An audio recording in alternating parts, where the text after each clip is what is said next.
of individuals you are. To a psychologist. I've had the opportunity over the last couple of days of listening in on some of your conversations and watching you interact with each other, and I think it's fair to say already that there are 47 people in this audience at this moment displaying psychological symptoms I would like to discuss today. And I thought you might like to know who you are.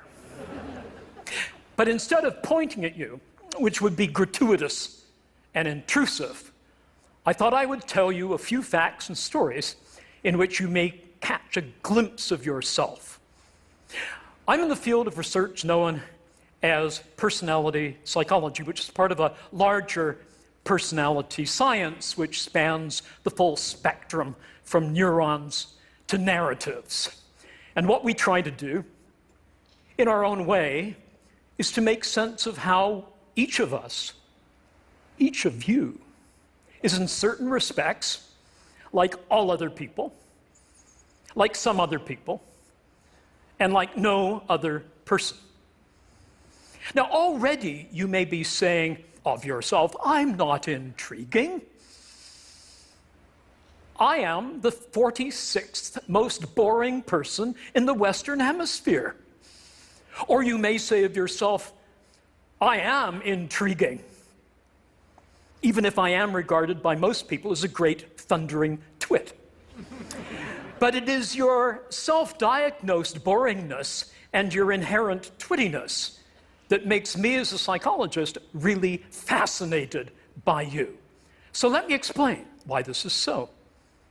One of the most influential approaches in personality science is known as trait psychology, and it aligns you along 5 dimensions, which are normally distributed, that describe universally held aspects of difference between people.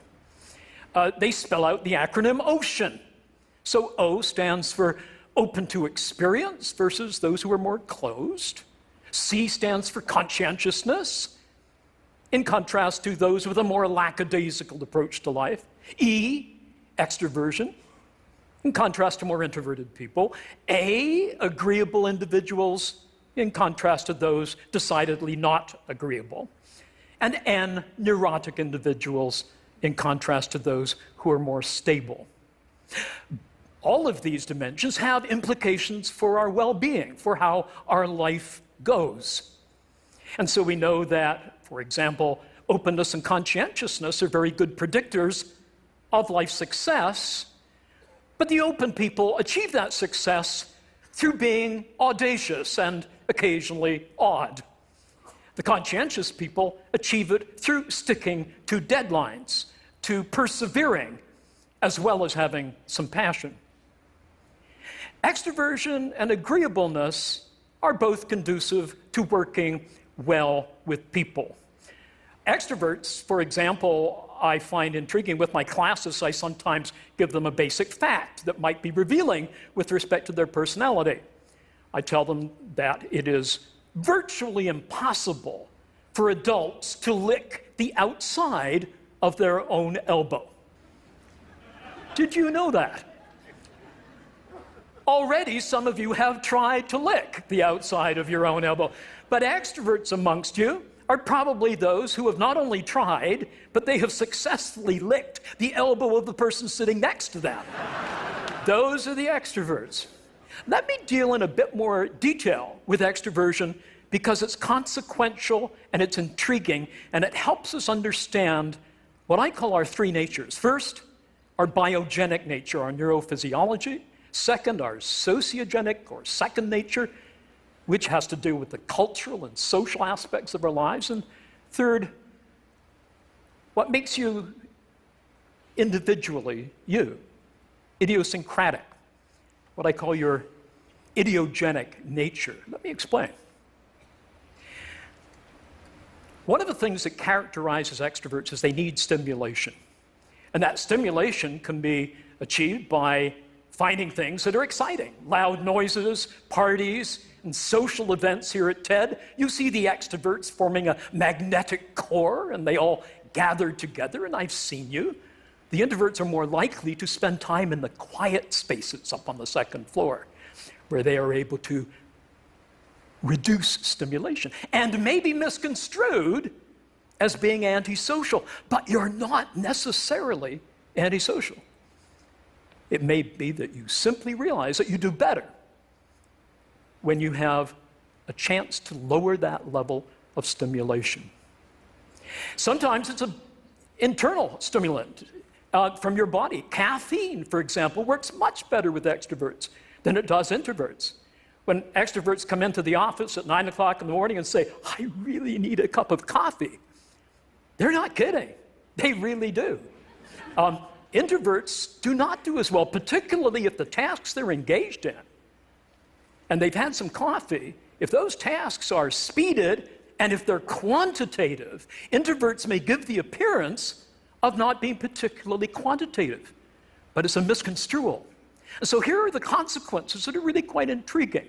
We're not always what we seem to be, and that takes me to my next point. I should say, before getting to this, something about sexual intercourse. Although I may not have time, and so if you would like me to, yes, you would? Okay.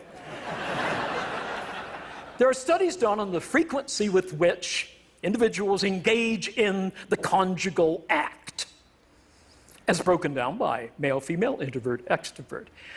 So I ask you, how many times per minute? Oh, I'm sorry, that was a rat study. How many times per month do introverted men engage in the act? 3.0. Extroverted men, more or less?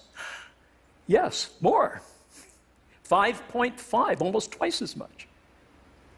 Introverted women, 3.1. Extroverted women, frankly, speaking as an introverted male, which I will explain later, they are heroic.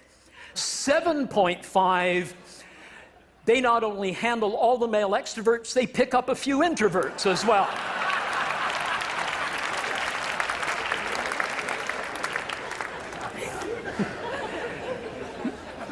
We communicate differently, extroverts and introverts. Extroverts, when they interact, want to have lots of social encounter punctuated by closeness. They like to stand close for comfortable communication. They like to have a lot of eye contact or mutual gaze. We found in some research that they use more diminutive terms when they meet somebody. So when an extrovert meets Charles, it rapidly becomes Charlie, and then Chuck, and then Chuckles baby. Whereas for introverts, it remains Charles until he has given a pass to be more intimate by the person he's talking to. We speak differently. Extroverts prefer black and white, concrete, simple language.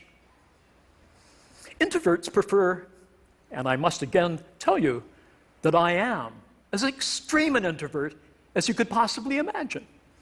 We speak differently. We prefer contextually complex, contingent, weasel word sentences, more or less, as it were, not to put too fine a point upon it, like that. When we talk, we sometimes talk past each other. I had a consulting contract I shared with a colleague who was as different from me as two people can possibly be. First, his name is Tom. Mine isn't. Secondly, he's 6'5". I have a tendency not to be. And thirdly, he's as extroverted a person as you could find. I am seriously introverted.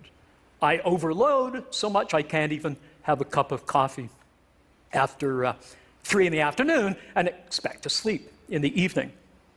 We had seconded to this project a fellow called Michael. And Michael almost brought the project to a crashing halt. So the person who seconded him asked Tom and me, "What do you make of Michael?" Well, I'll tell you what Tom said in a minute. He spoke in classic extrovertese. And here is how extroverted ears heard what I said, which is actually pretty accurate. I said, well, Michael does have a tendency at times of behaving in a way that some of us might see as perhaps more assertive than is normally called for. Tom rolled his eyes and he said, Brian, that's what I said. He's an asshole.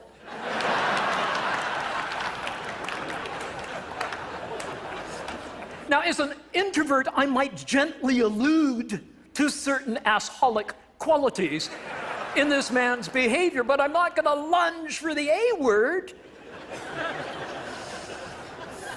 But the extrovert says if he walks like one, if he talks like one, I call him one, and we go past each other.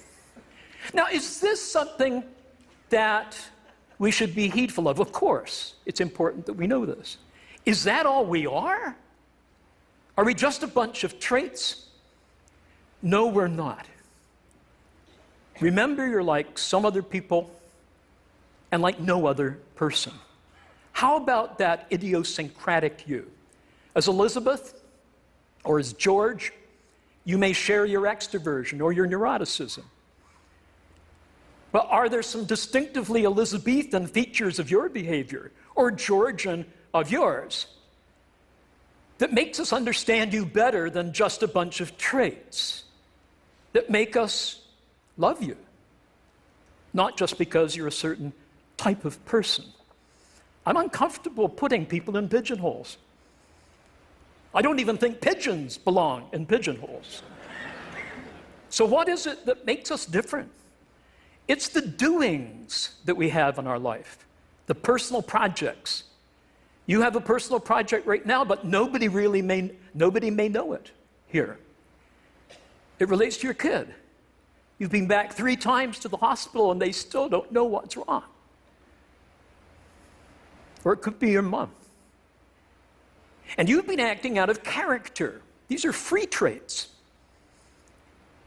You're very agreeable, but you act disagreeably in order to break down those barriers of administrative torpor in the hospital to get something for your mom or your child.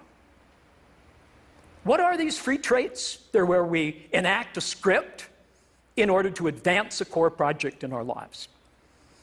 And they are what matters. Don't ask people what type you are.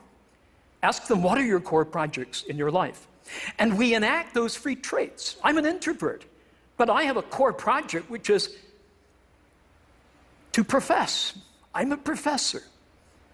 And I adore my students. And I adore my field. And I can't wait to tell them about what's new, what's exciting, what I can't wait to tell them about. And so I act in an extroverted way because at 8 in the morning, the students need a little bit of humor, a little bit of engagement to keep them going in arduous days of study. But we need to be very careful when we act protractedly out of character. Sometimes we may find that we don't take care of ourselves. I find, for example, after a period of pseudo-extroverted behavior, I need to repair somewhere on my own. As Susan Cain said in her Quiet book, in a chapter that featured the strange Canadian professor who was teaching at the time at Harvard, I sometimes go to the men's room to escape the slings and arrows of outrageous extroverts. I remember one particular day when I was retired to a cubicle trying to avoid overstimulation. And a real extrovert came in beside me, not right in my cubicle, but in the next cubicle over. And I could hear various evacuatory noises, which we hate, even our own. That's why we flush during as well as after. And then I heard this gravelly voice saying, "Hey, is that Dr. Little?" If anything is guaranteed to constipate an introvert,